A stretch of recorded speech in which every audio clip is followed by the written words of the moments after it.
Nós somos seres imaginativos. Então, quando ele conta a história, não há quem não crie dentro da cabeça, né, um cenário. Um cenário, e você que é cenógrafo, olha bem, um cenário onde o reino, ele está comparando o reino de Deus, né? Metáfora é comparação, você falou uma coisa igual a outra, né? Você falou, o reino de Deus é semelhante a um homem que tinha 3 filhos, né? E que e era muito rico, e que um deles, né, o mais velho, chegou para o pai e disse, não estou mais querendo ficar trabalhando aqui na roça, não, eu quero ir gozar a vida, eu quero ir para o mundo, então eu quero a minha parte. E aí o velho foi lá e dividiu, né, os bens e tal, e deu a parte. Tá bem, meu filho, tá aqui. Aí despediram-se e tal. Daí, 2 ou 3 anos, né, esse filho foi encontrado numa cidade vizinha, encontrado por alguém que conhecia o pai, né, mendigando. Mendigando, dona Lília.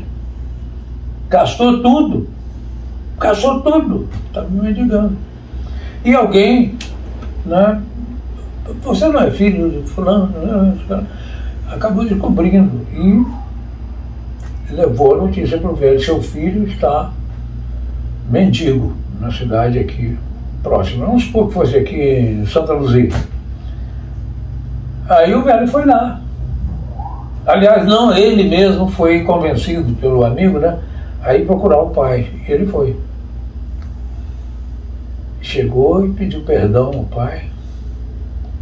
Falou, eu quero voltar para casa. Estou numa miséria incrível. O pai falou, eu já sei, já me contaram. E você é muito bem-vindo. E um dos filhos, o segundo, acho que era 2 que ele tinha, estava plantando, estava na roça. Nunca parou. Aí foi avisado que o irmão tinha chegado, veio e começou a censurar o pai. O senhor nunca fez uma festa para mim, que fiquei aqui trabalhando sem parar. O senhor nunca mandou matar um boi, o mais cevado, né? Matar o melhor, para poder comemorar meu aniversário. E esse daí, que dilapidou tudo que era a parte dele na herança, o senhor está fazendo isso. Aí ele conta, mais ou menos parecido com aquela da ovelha, né? Que uma ovelha se desgarra e outras 99 ovelhas ficam e o cara vai atrás da ovelha que se desgarrou para trazê-la de volta. Então aí o pai fala, esse filho estava perdido, você não, você está sempre aqui comigo, você não estava perdido, mas esse estava perdido. E ele próprio, né, deu os primeiros passos no sentido de eu recuperá-lo, de nós recuperá-lo. Então a gente tem que festejar. Olha que lição que tem aí. Isso é uma parábola de Cristo. Olha bem, o filho que ficou trabalhando sem parar, ele não estava perdido, então não precisava fazer festa para ele. Que um dia, o velho falou, um dia isso tudo seria seu mesmo, né?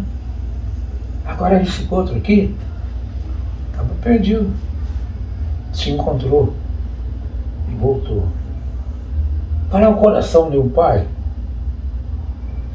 que não se regozija? Aí tem aquela palavra que eu vou gostar, que não se regozija com isso. E ele está contando isso para dizer que o reino de Deus é igual. Se você for uma pecadora, Madalena, por exemplo, tem na história também isso. Madalena, por exemplo, era prostituta.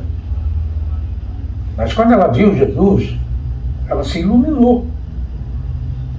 Veio um lampejo nela que ela virou, dali para frente, uma discípula de Jesus. Né? E foi pregar, ela era igual Pedro, Tiago e tal, era mais. Então ela diz que o reino de Deus é assim, Deus recebe o filho pródigo, né, o filho que estava perdido, com festa. Olha o ensinamento. Tem alguma escola de psicologia que ensina algo tão grandioso assim? Não tem. A gente tem que aprender incluindo a física quântica na jogada. Sabe o que eu estou pensando aqui? É a meritocracia. Ok, destrincha isso aí. Porque eu fiquei pensando assim, se ele faz festa só quando o outro volta, é como se ele estivesse estimulando a acontecer desgarrar para ter a festa. E o outro merecia as festas, porque ele estava lá empenhado. O tempo todo ele recebeu, porque ele não estava desgarrado. O reino de Deus é como aquele fazendeiro, aquele homem, que o tempo todo, né, tá dando as benesses divinas para aqueles que estão em volta dele. Mas se tem um que se desgarrou e resolveu voltar, e veio por si mesmo, e pediu até assim: me perdoe, Pai, eu dilapidei toda a minha aquilo. Pai faz uma festa para ele, porque ele foi recuperado. Aí quando o outro filho vem reclamar, ele diz: mas você sempre esteve aqui, sempre teve tudo e continuará tendo tudo. Ele não. Tudo que é meu é teu, né? Tudo que é meu é seu. Ele estava desgarrado. Então olha o valor. Parece que é isso que fez a igreja, a vovó e essa turma toda, interpretar errado a ideia de que Deus é pelos, como é que chama? Mérito, pelos outros, né? Pelos pródigos. Deus não é por eles. Deus os recebe quando eles voltam ao ninho de onde eles saíram. Porque não tem uma opção de pai que não aceita. Tem histórias, mais histórias, até novela. A filha, por exemplo, não é mais aceita na casa porque ela engravidou antes de casar, não sei o que lá, e não perdoa, o cara morre sem perdoar, não sei o que lá.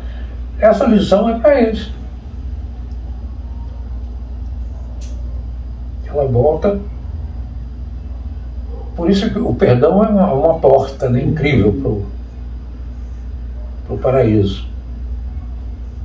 Então, se você quer realmente, como é que a meritocracia seria o outro tem só festa o cara também. O cara, ele falou: você tem festa todo dia, praticamente. Entendi. Porque você não saiu daqui. Então tá, aquelas assim, então tá. Né? Você tem festa todo dia. Nós estamos aqui, nós estamos juntos, nós estamos. O filho, mas você está festejando. Isso aí é a inveja do filho.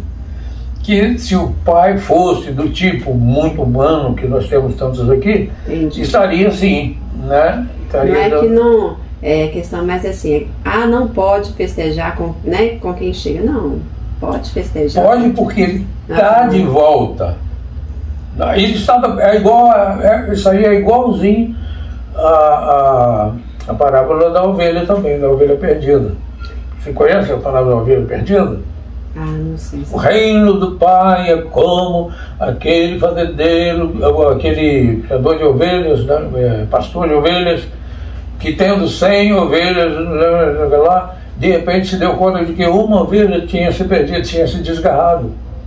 E ele saiu atrás dela, deixou as outras 100 e foi atrás dela, até recuperá-la e trazê-la de volta para o rebanho. Eu acho que tem o mesmo sentido do filho pródigo.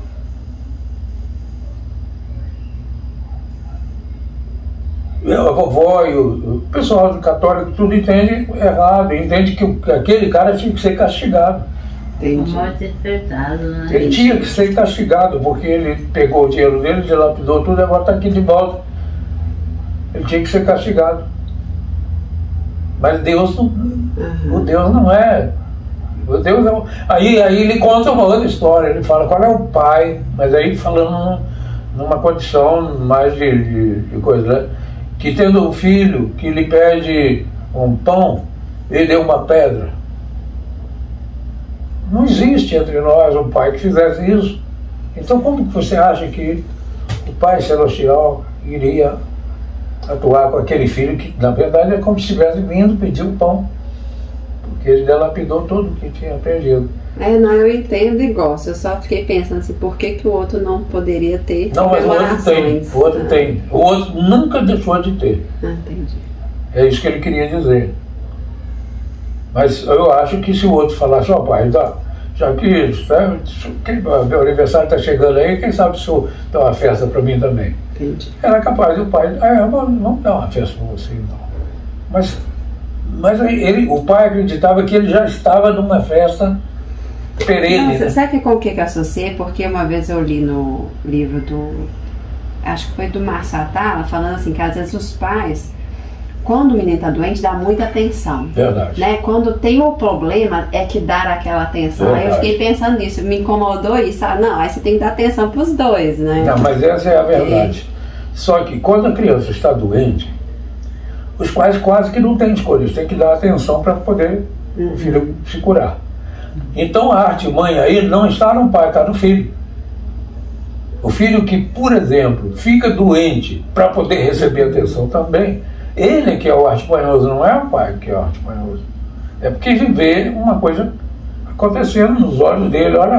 Olha como que a doença pode trazer benefícios. Olha.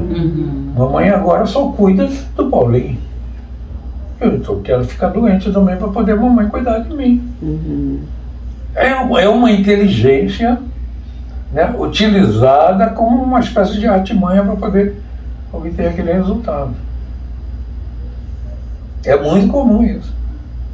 Então, quando a família chega e tem lá o filho, né, eu até estou com um caso assim, que estuda, que é bom de aula, que é tudo mais, e tem o outro mais novo que não quer nadica com a dureza.